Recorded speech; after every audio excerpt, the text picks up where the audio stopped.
Good morning student, आप सभी का स्वागत है। सत्र 2020-2021 में हम पढ़ रहे हैं कक्षा 10 के विज्ञान विषय का प्रथम अध्याय रासायनिक अभिक्रियाएं एवं समीकरण। और इस अध्याय के अंतर्गत एक टॉपिक पे हम चर्चा करने वाले हैं जिसका नाम है रासायनिक अभिक्रियाओं को किस प्रकार से संतुलित किया जाता है।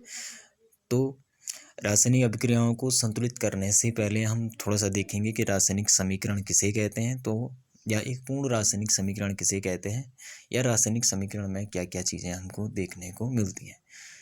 तो हम कह सकते हैं कि एक पूर्ण रासायनिक समीकरण जो होता है, इसमें अभिकारकों एवं उत्पादों को प्रतीकात्मक रूप से उनकी भौतिक अवस्थाओं के रूप में प्रदर्शित किया जाता है। ठीक है। और अगर हम रासायनिक समीकरणों को देखते हैं, जैसे यहाँ पे दिख रहा है Fe+H2O, रिएक्शन आगे बढ़ रही है, इसके बाद बनना है Fe3O4+H2। अगर हम इस समीकरण को देखते हैं तो इसमें हम देखते हैं कि दो तरफ हमको अलग अलग प्रकार के कंपाउंड दिखाई दे रहे हैं या तत्व दिखाई दे रहे हैं।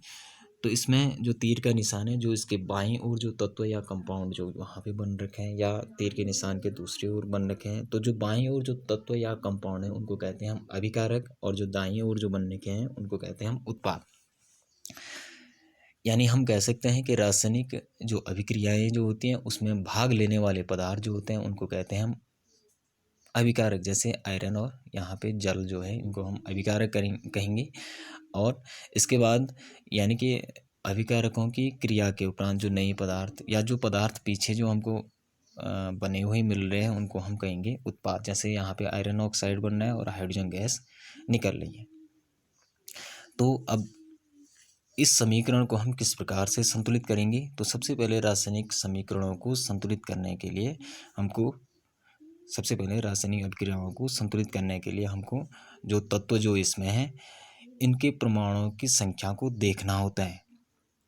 जैसे यहाँ पे आयरन दिख रहा है, पीछे भी हमको आयरन दिख रहा है, यहाँ पे आयरन के परमाणु की संख्या 1 है तो पीछे 3 बने। तो यानी कि हम कह सकते हैं कि एक संतुलित रासायनिक समीकरण में उत्पादों में परमाणुओं की संख्या जो बराबर होती है अभिकारक में परमाणुओं की संख्या। या हम कह सकते हैं संतुलित रासायनिक समीकरण में किसी भी तत्व के जितने परमाणुओं की संख्या अभिकारक में होती है उतनी ही उत्पाद में होनी भी क्या होती है, आवश्यक होती है। तभी हम कह सकते हैं कि ये समीकरण क्या हो रखा है, संतुलित हो रखा है।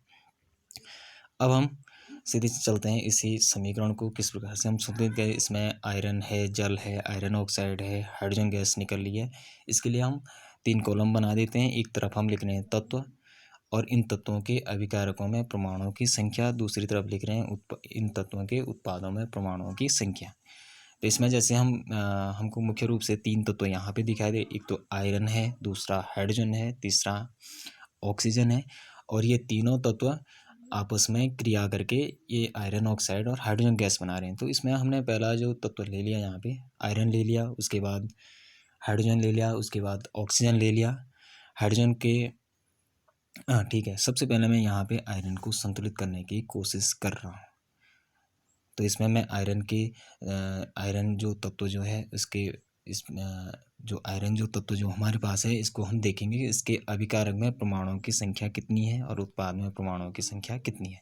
तो आयरन को अगर मैं देख पा रहा हूँ तो इसमें आयरन के परमाणु अभिकारक में आयरन के परमाणुओं की संख्या है 1 और उत्पाद में आयरन के परमाणुओं की संख्या है 3, Fe3। यहाँ Fe केवल 1 है, यहाँ Fe3, यानी यहाँ हो गए आयरन के परमाणुओं की संख्या 3। इसके बाद दूसरा मैं देख लेता हूँ यहाँ पे हाइड्रोजन के अभिकारक में परमाणुओं की संख्या है 2 और उत्पाद में हाइड्रोजन के परमाणुओं की संख्या भी है 2। इसके बाद मैं तीसरा ले लेता हूँ ऑक्सीजन के अभिकारक में परमाणुओं की संख्या है 1 और ऑक्सीजन के ठीक है, ऑक्सीजन के उत्पाद में परमाणुओं की संख्या है, ऑक्सीजन तत्व के अभिकारक में परमाणुओं की संख्या है 1 और उत्पाद में ऑक्सीजन के परमाणुओं की संख्या है 4। ठीक है। इस प्रकार अगर हम इस टेबल को देखते हैं तो ये कहीं ना कहीं बैलेंस नहीं है, क्योंकि यहाँ पे आयरन 1 है तो उत्पाद में आयरन 3 है। हाइड्रोजन परमाणु लगभग हमको बैलेंस दिख रहा है, लेकिन ऑक्सीजन अभिकारक में परमाणु की संख्या 1, उत्पाद में 4। तो इस प्रकार से अगर हम इस पूरी समीकरण को देखते हैं अभी, तो ये एक प्रकार से संतुलित नहीं है। अब हम किस प्रकार से इस समीकरण को संतुलित करेंगे, प्रत्येक स्टेप थोड़ा ध्यान से सुनेंगे। इसमें पहला स्टेप मैं ले लेता हूँ कि आयरन को मैं किस प्रकार से संतुलित करूँगा। और संतुलन का मतलब होता है कि अगर अभिकारक में परमाणु की संख्या 3 है तो उत्पाद में भी 3 होनी चाहिए। यदि आगे अभिकारक में 1 है तो पीछे भी 1 ही होना चाहिए। तो आयरन के परमाणु को मैं किस प्रकार से संतुलित करूँगा, तो आयरन परमाणु को मैं देख रहा हूँ कि अभिकारक में है 1, उत्पाद में है 3। तो इसको बैलेंस करने के लिए मैं क्या करूँगा, जो अभिकारक जो है वहाँ पे 3 से मल्टीप्लाई कर लूँगा। और जब मैं अभिकारक में आयरन के साथ 3 से गुणा कर लेता हूँ तो अभिकारक में आयरन जो है उसमें आयरन की संख्या हो जाती है 3 और उत्पाद में पहले से आयरन के परमाणुओं की संख्या है 3। तो जैसे हम देख पा रहे हैं कि 3Fe और पीछे है Fe3, यानी 3Fe का मतलब 3 आयरन के परमाणु और पीछे भी हो गए 3 आयरन के परमाणु पहले से हैं। तो इस प्रकार से हम देखेंगे कि आयरन संतुलन की अवस्था में आ चुका है। इसके बाद मैं दूसरा इसमें ले लेता हूँ स्टेप 2। मैं यहाँ पे हाइड्रोजन क्योंकि पहले से संतुलित है तो मैं यहाँ पे ऑक्सीजन को ले लेता हूँ। ऑक्सीजन जो तत्व है उसके अभिकारक में परमाणुओं की संख्या है 1, उत्पाद में ऑक्सीजन के परमाणुओं की संख्या है 4। तो यहाँ पे भी मैं वही कोशिश करूँगा कि आगे जो H2O जो हमारे पास रिएक्शन में है यहाँ पे हम आगे 4 से गुणा कर लेंगे। अगर हम आगे 4 से गुणा कर लेते तो हमारे पास ऑक्सीजन हो जाते हैं 4 और पीछे भी अगर हम उत्पाद में ऑक्सीजन के परमाणुओं की संख्या देखेंगे तो वो हो जाता है, वो पहले से 4 है। तो यहाँ आगे हम कह सकते हैं ये हो गया 4H2O, 4H2O यानी कि 4H2O। यहाँ यानी कि यहाँ पे ऑक्सीजन के परमाणुओं की संख्या हो गई 4। अब पीछे भी अगर हम Fe3O4 में देख रहे हैं तो ऑक्सीजन के परमाणुओं की संख्या है 4। इस प्रकार से दोनों जगह ऑक्सीजन बैलेंस हो चुका है। इसके बाद आता है हाइड्रोजन।